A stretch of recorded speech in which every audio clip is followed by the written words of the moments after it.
Sejam todos bem-vindos a mais um vídeo do canal baseado em fatos reais. Hoje, a nossa história, a nossa viagem no tempo será para o ano de 1908, quando o crime da mala acontece. Um crime ocorrido no Brasil, quando um comerciante sírio, Michel, assassina seu sócio Elias e oculta o cadáver em uma mala. Mas já de antemão, antes de irmos para a história, peço a vocês que deixem o like nesse vídeo, que me ajuda muito, ajuda a impulsionar o canal, para que meus vídeos e o canal sejam indicados a outras pessoas. Se inscrevam no canal e ativem o sininho de notificação para não perder nenhuma história. E indiquem o canal e as histórias aos seus amigos, aos seus parentes, aos seus vizinhos, para que eles também tenham uma boa história para ouvir. Se cada um de vocês indicar um vídeo para pelo menos uma pessoa, eu consigo chegar aos 200 inscritos. Tenho certeza que eu posso contar com vocês. Então, sem mais demoras, vamos viajar no tempo? Vamos até o ano de 1908.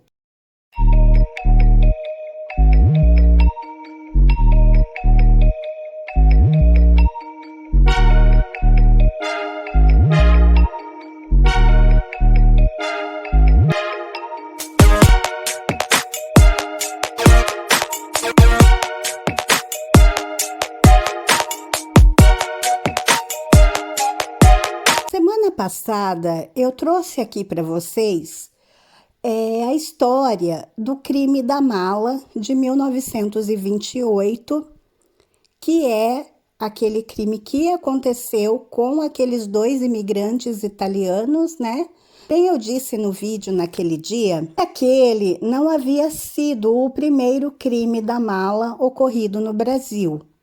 20 anos antes, já havia acontecido algo similar. Eu me atrevo a dizer que aquele crime que eu contei a história semana passada, talvez ele tenha escutado falar, talvez tenha lido alguma matéria, porque é muito parecido um com o outro. A impressão que dá é que aquele italiano se inspirou nesse outro crime, mas nós não podemos ter certeza. Sim. O crime da mala do italiano aconteceu em 1928 e teve uma repercussão muito grande em todo o Brasil. Até hoje é contado e conhecido. Porém, a história que nós vamos conhecer hoje é que já havia ocorrido um crime da mala em 1908. O personagem principal, então, o assassino, é Michel Trede, que nasceu em Beirute em 1885. Em 1903, ele emigrou para o Cairo e 3 anos depois emigrou para São Paulo. De início, ele trouxe uma carta de recomendação para um comerciante estabelecido na rua 25 de Março, e esse comerciante o empregou. Mais tarde, ele trabalhou em um banco inglês. Depois, como guarda-livros, e por fim, em outra casa comercial que era propriedade de Elias Fará, de quem ficou amigo. A empresa de Elias havia sido construída em 1899 sob o nome Elias Fará e Irmão. O nome fantasia era Casa Síria. Michel Trede foi a Beirute visitar o pai e depois de voltar a São Paulo, viajou novamente para Paris, pretendendo providenciar mercadorias para um estabelecimento que ele pretendia abrir com o irmão de Elias, José Fará. Acontece que Michel, ele acaba se apaixonando pela jovem italiana Carolina Fará. Carolina era casada com Elias Fará. Michel e Carolina, eles tinham a mesma idade, 23 anos. Porém, Elias era 11 anos mais velho. O casamento de Elias e Carolina não foi bem aceito por Maria Mori, que era a mãe de Carolina. Os irmãos de Elias também não aceitavam bem o casamento, assim como outros membros da colônia síria. Porque naquela época, casamentos entre pessoas de nacionalidades diferentes eram mal vistos. Bem, havia muitas suspeitas acerca da fidelidade de Carolina. E também corria-se boato que Elias maltratava ela, a mulher, sua esposa, a Carolina. Esse suposto adultério entre os dois, entre Carolina e Michel, nunca foi confirmado. Mas havia sim muitas cartas trocadas por Carolina e Michel, que revelavam intimidade entre os dois. Nessas cartas, Carolina relatava seus sofrimentos e falava também sobre as mágoas que ela tinha em seu casamento. E Michel sempre a tentava confortar. Segundo ela, Elias tinha sido um bom marido até a família dele chegar. E com todos esses fatos, Michel decidiu que Elias deveria morrer. Em 2 de setembro de 1908, Michel convidou Elias para conversar sobre os problemas da Elias Fará e irmão, que estava à beira da falência. Era um sobrado na Rua Boa Vista. Quando Elias chegou, Tred ofereceu-lhe uma cadeira e afastou-se para pegar uma corda que estava escondido debaixo de um móvel. Rapidamente, envolveu o pescoço do outro, que estava de costas para ele, e o matou. Antes disso, Michel já havia planejado e havia comprado uma mala numa loja da ladeira Porto Geral, indo mais tarde à Rua de São João em busca de um funileiro forrar a mala com folhas de zinco. Após o crime, ele visitou a família de Elias e, inclusive, foi à polícia comunicar o seu desaparecimento. Quando ele voltou, então, para o local onde estava o corpo, ele cortou o corpo utilizando um instrumento cortante para que coubesse na mala. Então, ele foi até a Estação da Luz e desceu a serra de trem, rumo a Santos. No cais, Michel inventou um destinatário falso para a bagagem e a embarcou no vapor Cordillère, que ia para a França. Essa é a primeira similaridade com o outro caso da mala, né? Ele também inventou um destinatário na França para mandar a mala. O Cordillère faria uma escala no Rio de Janeiro e a mala exalava um odor insuportável. Mas Tred explicou que vinha de salames e queijos, que eram destinados a um amigo, segundo a similaridade com o outro caso. O imediato do navio, não convencido com a história, mas sem abrir a mala, pediu que a mala fosse colocada num ponto separado no convés. Lá perto do Rio de Janeiro, o Michel Tred, ele tentou então deslocar a mala, ele pretendia atirar a mala ao mar. Porém, ele foi detido por um tripulante. Foi-se chamado o capitão e os oficiais do navio, e assim foi encontrado o corpo de Elias em estado de decomposição. Ao desembarcar, Tred diz que 2 italianos haviam o forçado a transportar o volume, a mala, até Santos. História essa que não teve crédito. E essa é outra semelhança com aquela história do imigrante italiano, porque ele disse a mesma coisa, que ele havia sido obrigado a transportar a mala.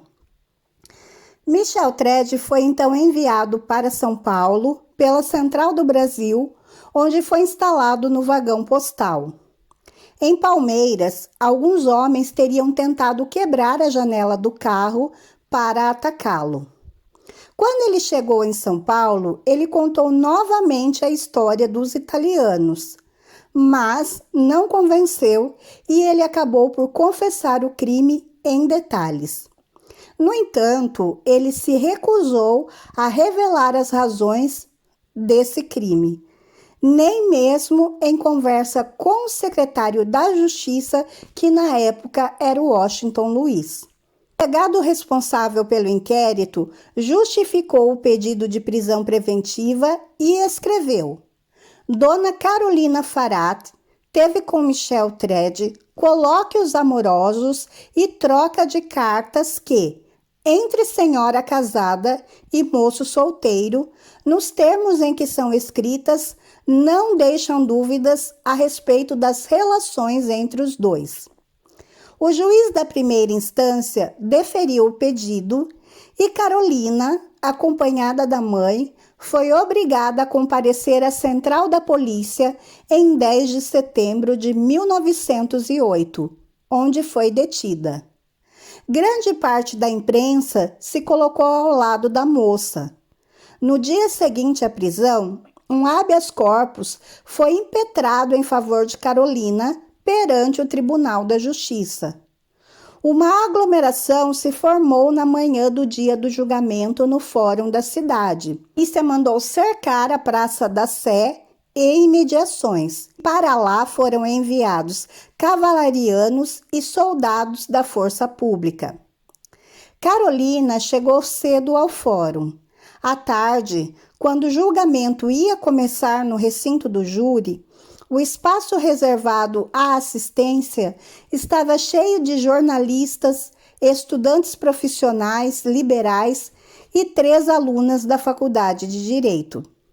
Primeiramente, falou a acusação, dizendo que havia fortes indícios que justificavam a prisão preventiva, como a visita de Michel a Carolina quando Elias já estava morto, testemunhada por 3 senhoras sírias, o comparecimento da viúva à polícia, a pedido de Michel e especialmente o teor das cartas trocadas entre os supostos amantes.